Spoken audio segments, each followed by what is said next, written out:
It has been 5 days since the worst ever Delhi floods hit parts of the national capital.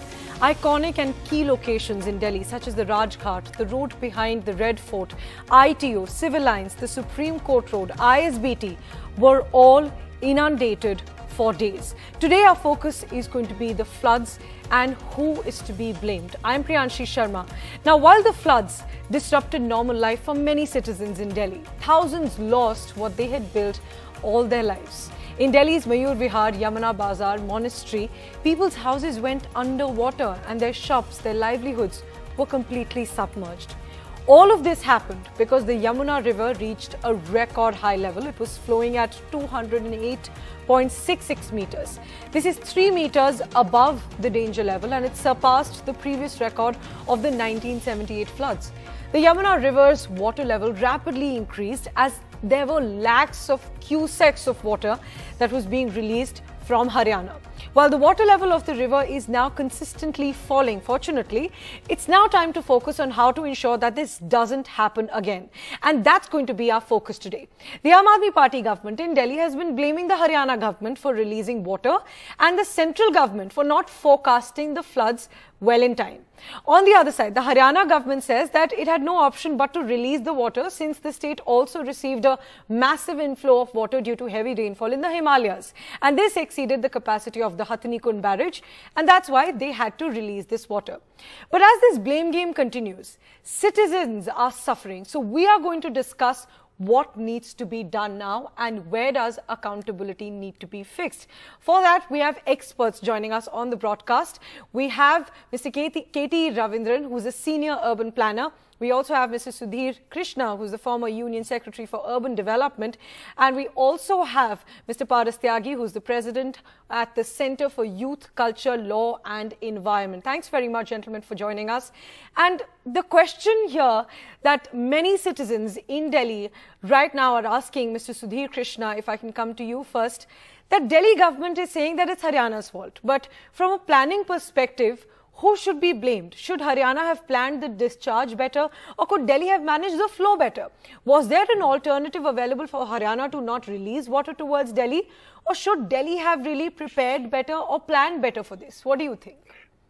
I think the fault lies with the inadequate implementation of the regional plan for the NCR, because the water has to go out of the NCR.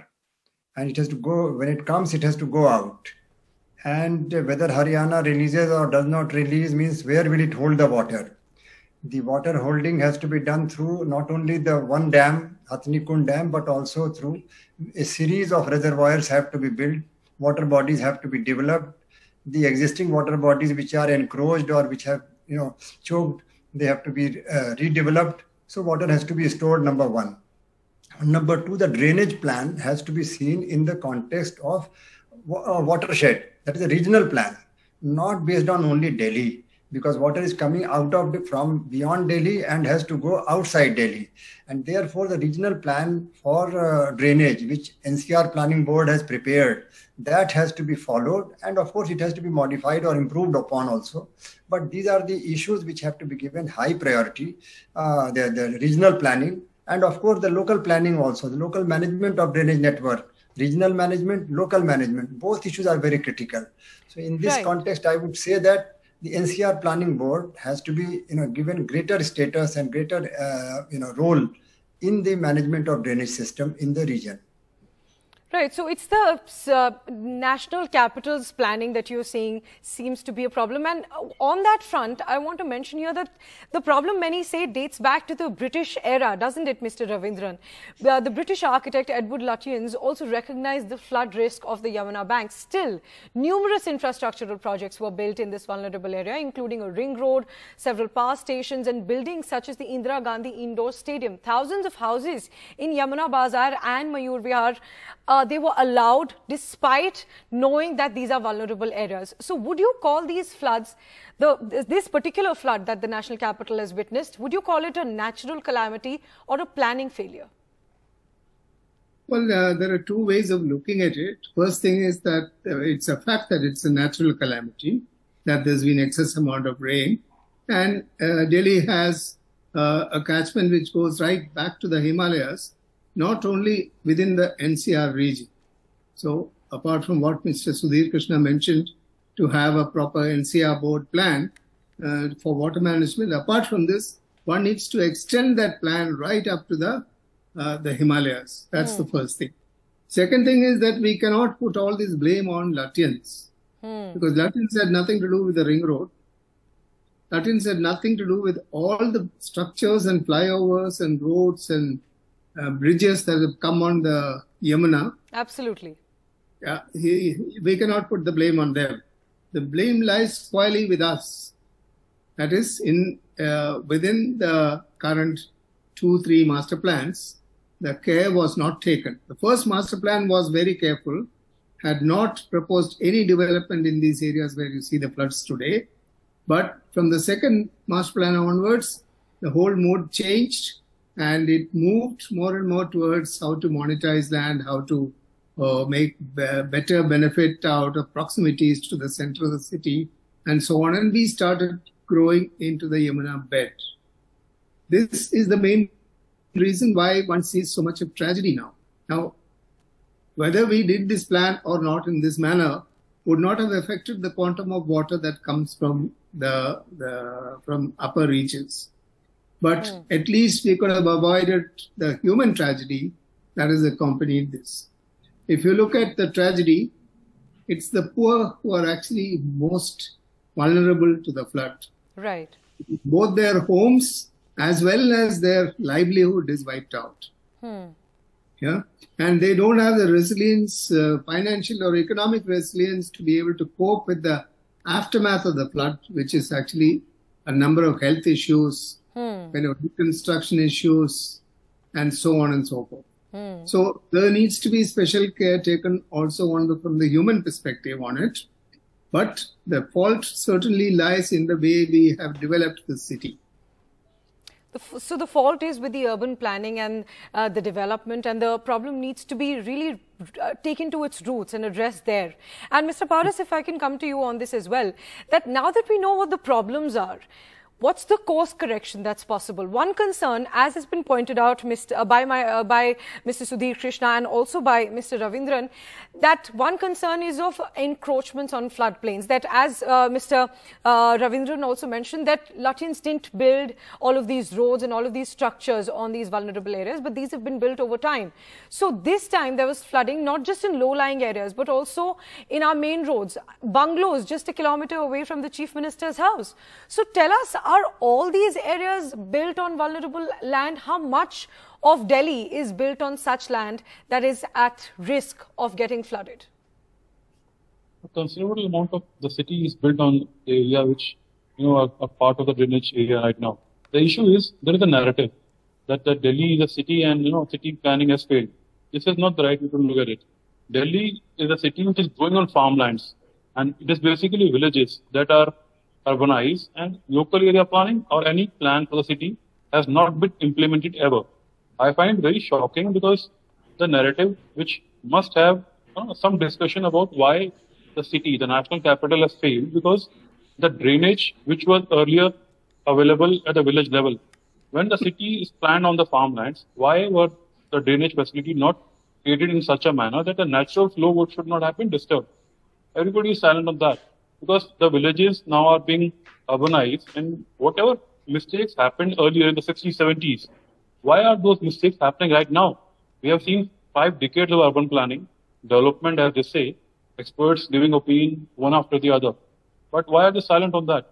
Just to give you an answer, or the area you mentioned, the size of, the Calamity, a large part of Yamuna floodplains belongs to that area which should not have been built up.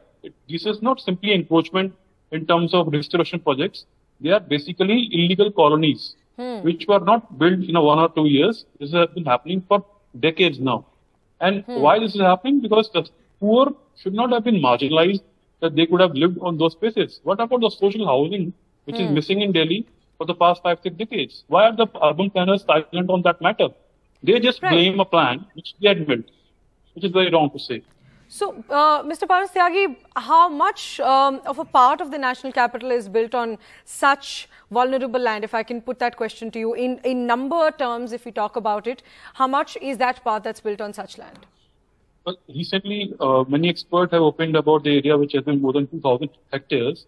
And today, technology is available. Our research shows that GIS mapping of the land area can easily point out that more than 2,400 hectares.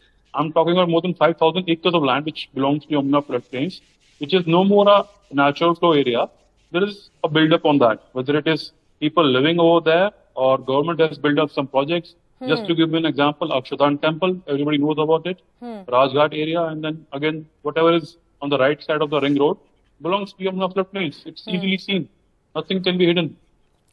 So we've acknowledged that a large part of the national capital is built on these floodplains, is built on this land that's supposed to be vulnerable. And if I can come to you on this front, Mr. Sudhir Krishna now, that we've acknowledged that there are encroachments, there are illegal encroachments, and most of these people are poor people who are facing the brunt. So what's the solution on this part? The government says that we can't throw people out of these illegal encroachments because these are thousands of people who are living there. So what's the solution to make sure that these many people are not impacted in the years to come, if at all such floods happen again? How do we reverse this construction that has happened on floodplains in the national capital? Well, the floodplains have to be preserved and restored. I don't think there is any option. If we go on tinkering with the natural flow of water on other reasons than proper planning, then we have to pay a heavy price as we are paying now. And you know, the attention that government has been giving, there are three dimensions to the whole issue. One is planning, good regional and local planning for drainage purposes. And the second is people who are squatting or living on the floodplains and the course of drainage, what to do with them. And third is about relief and rehabilitation when the flooding occurs. I think the next two dimensions, later two dimensions are being given a lot of attention, much more attention than the planning part. When the flooding happens, then the government takes action to provide relief and rehabilitation, which is necessary, but then it is absolutely insufficient. Similarly, people who are squatting or have built houses on the floodplains and in the course of the drainage, they have to be given, you know, occupancy right and regularization of unauthorized construction, etc., on humanitarian ground. I mean, these are all, we have to have, you know, much broader vision. Right. Government has got a program called Pradhan Mantri Awas Yojana, and I mean, millions of houses have been built, and it cannot be, you know, said that the work is over. It can always be extended, though technically the program is over by 23 of March.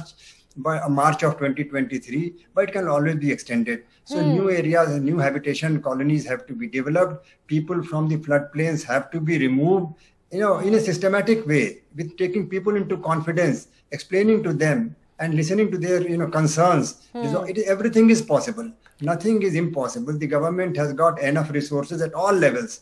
Today, the municipalities also have got good resources. Right. Today, state governments have got good resources. And of course, government of India, thanks to the, you know, growing economy. So money is not important, a concern now. Money is important, but not a concern now. What is concerning is proper planning and enforcement of the plan. You know, we are neglecting the planning at the that is great. We are paying heavy price for that, which must be reversed. So you're saying that there's no option but to reclaim these floodplains. And Mr. Sudhir Krishna, Mr. K.T. Ravindran, I beg your pardon, if I can come to you on that front, that these extreme weather events will keep on happening from here on with climate change. So the rain intensity in hill states is increasing. So such floods that are now unprecedented, will they become more frequent for the years to come if nothing is changed now? And according to you, while Mr. Sudhir Krishna, Mr. Paras Tyagi both have said that these floodplains have to be reclaimed, these are thousands of hectares we are talking about. Do you think that's something that's practical? One possibility is also to build dams, but they also have negative environmental aspects. So what are the solutions according to you? And will such floods become more common with the years to come with climate change? Well, it is expected that climate change will cause more and more frequent and larger and higher rainfalls and subsequently bigger floods. That's a given. Okay, and management of that is a completely separate issue which lies with the regional plan, and it also lies with the water management at the regional and sub-regional level within the NCR. Now, besides this, what we can do by planning is to reduce the human misery, which is actually a fallout from the flood. If you look at the way the whole tragedy has rolled out, this is the first time that the entire area of Patpatganj, all those areas east of the Yamuna river have got flooded. In fact, about 5 kilometers east of the river was all areas under floodplain. It has very soft alluvial soil, highly vulnerable to both flooding as well as earthquakes. And that is the area where you have the new ring road which has come. Right. You have the Akshardham temple, you have the Commonwealth Games housing, you have multi-story buildings built by the Delhi Metro on the riverbed. Yeah? You have a large number of these happening. You have the main control center of the metro line also on the riverbed in northern Delhi, near Kashmiri Gate, on the other side of Kashmiri Gate. That's right. Where in some places you have drains which are higher than the land level. The water level of the drains are higher than that of the land. That's the kind of conditions in which we have developed. Right. That's why you see the kind of flooding that's happening in North Delhi now, in places like civil lines and Majnu Ka Thila and so on. See those floodings because it's a place where abruptly the Delhi ridge comes down. Right. All right. And then you have created the ring road and the canals and all those obstructions, not allowing the water to go. Right. Now, how can we reduce the human misery is the question that needs to be asked through planning at the city level. Absolutely. So there's course correction needed, mistakes that have been made that need to be corrected. Thanks very much, gentlemen, for joining us. And the point that has been highlighted here, that if we don't act now, such incidents, such unprecedented incidents could become more frequent. Well, I spoke to the Delhi Urban Development and Health Minister, Mr. Saurabh Bharadwaj, earlier today on the same issue of the Delhi floods and the Delhi government's role in it. Let's listen into what he said. So first, you've been at the ITO barrage and you've been taking care of the gates that had been blocked. So what's the state currently? There's still waterlogging in Kashmiri Gate, Mayur Vihar, Rajghat, Red Fort. Roads are closed, such as the Ring Road in several areas, the main road behind the Red Fort, civil lines. So when will the city really get back to normal? We saw that the city came to a standstill with these crucial routes being blocked. So when will it get back to normal and what's being done for that? Okay, Priyanshi, first of all, for all your viewers who are based in New Delhi, I just want to tell them that if you talk about all the roads of Delhi, I think not even 1% of the roads are submerged in water. The only areas which have water are, I think, few roads which you have just named, ITO, Rajghat and these areas. Obviously because they are adjacent to the river Yamuna. And because river Yamuna was flowing 3 to 3.5 meters above its danger level, so obviously this water, breached the embankments and it got into these roads. And now as the river is going down, the water is receding.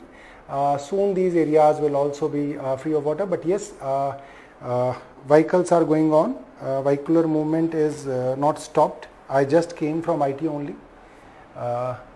Yes, there has been a lot of inconvenience to people because it is an unprecedented situation. Delhi saw its last floods in 1978 when the levels of river Yamuna were around 207 meters, but now it was like 208.6 meters. So, and Priyanshi, you also stay in Delhi, you understand that for last 6 days, Delhi did not have any rainfall. We didn't get any rain other than yesterday, and the levels of Yamuna had been continuously rising because water was being pushed into Delhi by Haryana from their Hathni Kund barrage, and the predictions of Central Water Commission also proved wrong. Right, all right. So, I want to pick on that word that you mentioned, that it's unprecedented, and that is what we've seen. Delhi has never witnessed such floods. So, before the flood situation started early last week, the Chief Minister had said that even if we have a flood, Delhi is prepared and the government is prepared. But what we saw on the ground really contrasted that. People are saying that this wasn't the city of lakes Delhiites were promised. So, what made the flood situation this time the worst ever? What were the problems, and were there any mistakes that you would like to acknowledge at this point? I think it is not the Delhi government which can predict how much water will be pushed into Yamuna. There are proper institutions under central government who maintain these things. The UIRB, the Upper Yamuna River Board, and the CWC, the Central Water Commission, under the Jal Shakti Ministry of the central government, are responsible for regulating the flow of rivers, and they are responsible for giving predictions to different basin states about the state of rivers. They miserably failed. They could not predict that Delhi will get 208.6 meters worth of levels of Yamuna. It is so somebody who is a chief minister sitting in Delhi, he cannot predict. Our predictions are based on what Central Water Commission will tell us. So, sir, the blame game really continues. And look at just 5 meters away. You're blaming the centre and the Haryana government. They are No, saying no, that I'm we not had blaming. no Look, option you are- but to you are release the basically- water. look, But look. at the end of the day, it's the people facing the brunt. So is it time we fix responsibility? Are you saying there was no mistake on the part of the Delhi government? No, Priyanshi, I think as a journalist, you know, just 10 kilometers from your studio in GK, there is Noida. It is all flooded. Right. 20 kilometers from your studio in GK is Gurgaon. It is all flooded. You have Ghaziabad. It is all flooded. Faridabad, all gone. For last 1 month, it's like submerged. I think in Delhi, if 3-4 roads have water, I think, and now you are asking me, is it your blame? It is to be, you are to be blamed, and I am saying no. I think the predictions were wrong. Now you are saying no, you are shifting the blame to central government. So I am not blaming anybody. What's the long-term solution, sir? Because if the rainfall situation and the climate change situation is likely to get worse for the years to come, there could be more rainfall from Himachal, and we could see a similar situation. Long-term solution is, yes, the long-term solution is that, look, this is a every year affair, that there are floods in Uttarakhand, there are floods in in Shimla, there are floods in Himachal, Punjab, Delhi. And then there are dry spells for many months where we want water and we don't get water. So I think the very basic thing is that the central government should build big dams. And I think 9 years were long enough for the government to build at least one dam on this Yamuna river basin. You know, it would have prevented lot of misery of the people. First, it would have prevented floods. Second, it would have also helped, you know, water-starved cities like Delhi to get their water share. The work is very slow. I think central government should pull up their socks and probably, you know, they should build it faster. So will there be anything done on the illegal encroachment front that you spoke about, that people are living on the Yamuna floodplains? Priyanshi, you must understand that this is very sensitive topic. Right. You just cannot throw these poor people on the roads. Absolutely. I have seen the DDA, especially under LG, they have demolished, you know, a lot of JJ clusters in Tughlakabad, in Mehrauli, in on the Yamuna floodplains, and all these thousands of people who have been destroyed, you know, they are now living under these flyovers. They are living under the footover bridges. Their kids study in the schools. Their young girls go to the colleges. They have their livelihood attached to the neighborhood colonies. You know, absolutely. You cannot just throw them on the road. If you throw them on the road, it is another problem for the government, and it is a problem for Delhi government. So whenever DDA, especially LG Sahab, plans to demolish them, they should plan for an alternative arrangement for them. They should build them small homes, you know, small alternative residential arrangement, so that you can shift them. Right. Otherwise, you know, you just destroy one JJ cluster they will go and create another one. Yeah. And then they have to live somewhere, or you will see them under the flyovers. They have young girls, where will they bath? Where will they go for a washroom? It's a humanitarian problem. And while we were also there, sir, we saw that several animals unfortunately died and several people were also reported to have died. Some people told us that some people were stuck. So does the government have any count on whether any people have lost their lives because of the floods? So I would like to use this platform of forum of NDTV to tell everyone out that this calamity is not an adventure. It is not a calamity or a disaster tourism. I can see a lot of kids playing in water. A lot of even the grown-ups are jumping into this water. This is very dangerous. Flood waters are very unpredictable and they can take you anywhere and can be fatal. I think 2 days back we could see, I heard that 3 kids who were basically playing and trying to swim into these waters, they drowned and they were dead. So especially the parents, even I went today to a relief camp near Mayur Vihar metro station near Akshardham. I could see kids playing into this water, jumping into the water. This is dangerous. People should avoid it. People should avoid going near Yamuna for selfies or making these reels. It can be dangerous. It can be fatal. Right. But does the government know whether any people have officially lost lives because of the floods, apart from this issue that of course is important and that needs to be mentioned? As of now, I have not heard anybody, who got drowned per se because he was unexpectedly caught in the flood. So let me end on this note. It's time to act, and it's high time that these floods serve as a wake-up call for our governments, not just the state governments, but the central government as well. That's all from me on the show. Thanks very much for watching. Good night.